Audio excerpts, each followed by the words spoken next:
Hello guys, once again welcome to learning spot channel. तो the Hindu vocabulary में आज हम लोग पढ़ेंगे 26 अक्टूबर की जितनी इंपॉर्टेंट वोकैब्स हैं द हिंदू न्यूज़पेपर से, उसको समझेंगे निमोनिक्स टेक्निक के द्वारा। और अभी तक आपने ये चैनल को सब्सक्राइब नहीं किया है तो काइंडली सब्सक्राइब द चैनल। इस चैनल पे आपको मॉर्निंग में जो भी हिंदू के इंपॉर्टेंट वोकैब्स होती है वो सारी मिलती है विथ निमोनिक्स टेक्निक, और उसको हम लोग याद करते हैं और रिवाइज करते हैं। ठीक है, तो आज चलिए स्टार्ट करते हैं अपने वीडियो को। तो पहला जो वोकैब है हमारे पास वो है अर्स्टवाइल। तो ये अर्स्टवाइल का मतलब क्या होता है? अर्स्ट का मतलब होता है पास्ट, साउंड कर रहा है ना पास्ट की तरीके। तो अर्स्टवाइल का मतलब हो गया जो भूतपूर्व में घटना हुई है, मतलब जो बहुत पहले चीज़ें हो चुकी हैं ओल्ड में, पास्ट में, एंशियंट टाइम्स में। This is known as erstwhile. तो इसका एंटोनियम्स हो जाएगा प्रेजेंट। नेक्स्ट वोकैब की बात करते हैं, कोहेरेंट। देखिए कोहेरेंट का मतलब क्या होता है?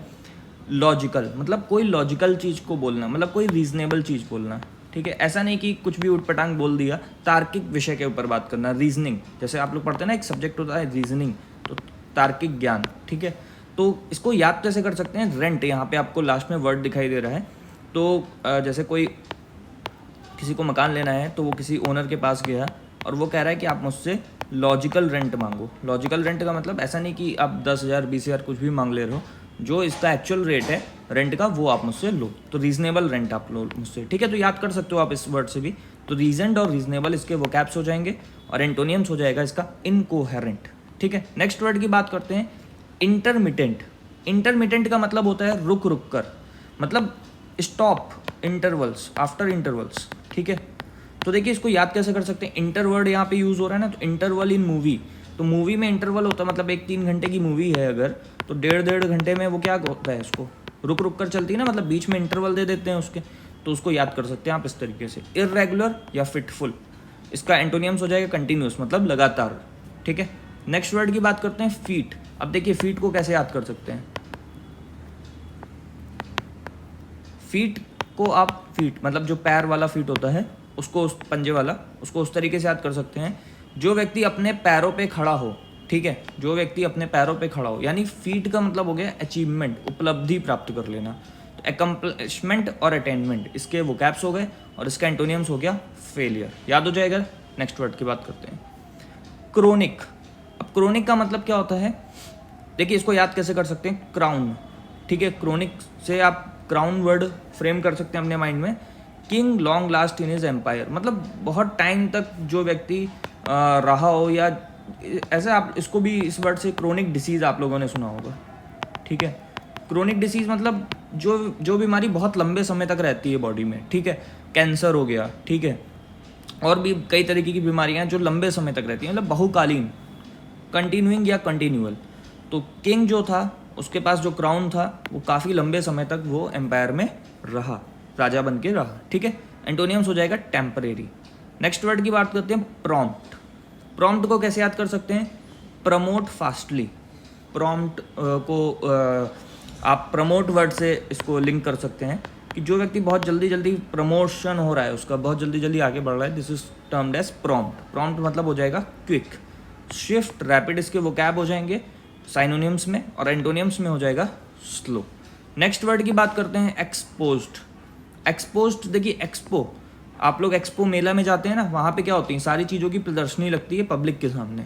ठीक है, मतलब पब्लिक के सामने उसको ओपन किया जाता है, दिखाया जाता है, दर्शनी होती है। ठीक है, तो वल्नरेबल, यहाँ पे वर्ड क्या हो जाएगा? वल्नरेबल, मतलब जिसको दिखाया जा सके या जिसको आसानी से पाया जा सके। तो डिफेंसलेस और अनडिफेंडेड, जीता जा सके। ठीक है, डिफेंसिबल इसका क्या हो जाएगा? एंटोनियम्स हो जाएगा। नेक्स्ट वर्ड, ये छोटा हो गया हमारा थोड़ा सा, कॉग्निजेंट। मैं लिख देता हूँ कॉग्निजेंट। ठीक है, तो कॉग्निजेंट का मतलब देखिए क्या होता है? कॉग्निजेंट वर्ड आपको रिलेट कर सकते हैं रिकॉग्नाइज से, रिकॉग्नाइज। ठीक है, तो रिकॉग्नाइज का मतलब क्या होता है? किसी चीज़ से अवेयर हो जाना, किसी चीज़ को पहचान लेना।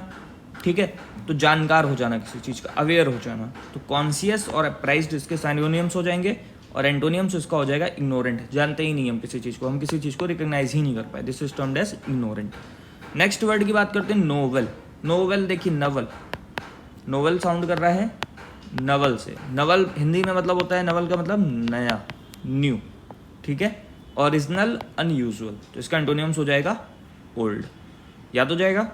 नेक्स्ट वर्ड की तरफ बात करते हैं, इलाइट। इलाइट को कैसे याद कर सकते हैं? देखिए इसमें इलाइट में ये लास्ट में लाइट आ रहा है। लाइट का मतलब होता है लिटरेट। लाइट का मतलब क्या होता है? अब जो व्यक्ति पढ़ा लिखा है वो बेस्ट होगा कि नहीं होगा? अच्छा होगा, पिक होगा, क्रीम होगा, कुलीन हो गया, यानी बहुत अच्छे घर परिवार से आता होगा। इलाइट पर्सन्स बोलते हैं ना, पढ़े लिखे लोगों का एक कुल जो होता है, इलाइट पर्सन। ड्रैक्स इसका एंटोनियम्स हो जाएगा। तो आई होप गाइस ये सारे 10 वोकैब्स आपको अच्छे से समझ में आ गए होंगे, निमोनिक्स टेक्निक के द्वारा याद हो गए होंगे। एक चीज़ और आपसे कहना चाहता हूँ कि अगर आपको इन वर्ड्स की कोई और निमोनिक्स पता हो तो काइंडली कमेंट सेक्शन में ज़रूर मेंशन कर दिया करिए, क्योंकि मुझे जो समझ में आता है वो मैं बना के आपके सामने पेश कर देता हूँ। क्या पता हो सकता है कि आपको उससे अच्छा कोई वर्ड का निमोनिक्स पता हो जो कि अदर स्टूडेंट्स के लिए हेल्पफुल हो सके, ठीक है। तो जो भी आपको अगर इससे भी सुटेबल और इससे भी बेटर निमोनिक्स अगर पता हो तो काइंडली कमेंट सेक्शन में कर दें, जिससे और स्टूडेंट्स भी इससे हेल्प ले सके, ठीक है। तो अभी तक आपने ये चैनल को सब्सक्राइब नहीं किया तो काइंडली सब्सक्राइब कर लीजिए और ज़्यादा से ज़्यादा लोगों को शेयर करिए, जिससे हमारे ये जो वीडियोज़ हैं ज़्यादा से ज़्यादा लोगों के पहुँचे। Thank you for watching this video. God bless you.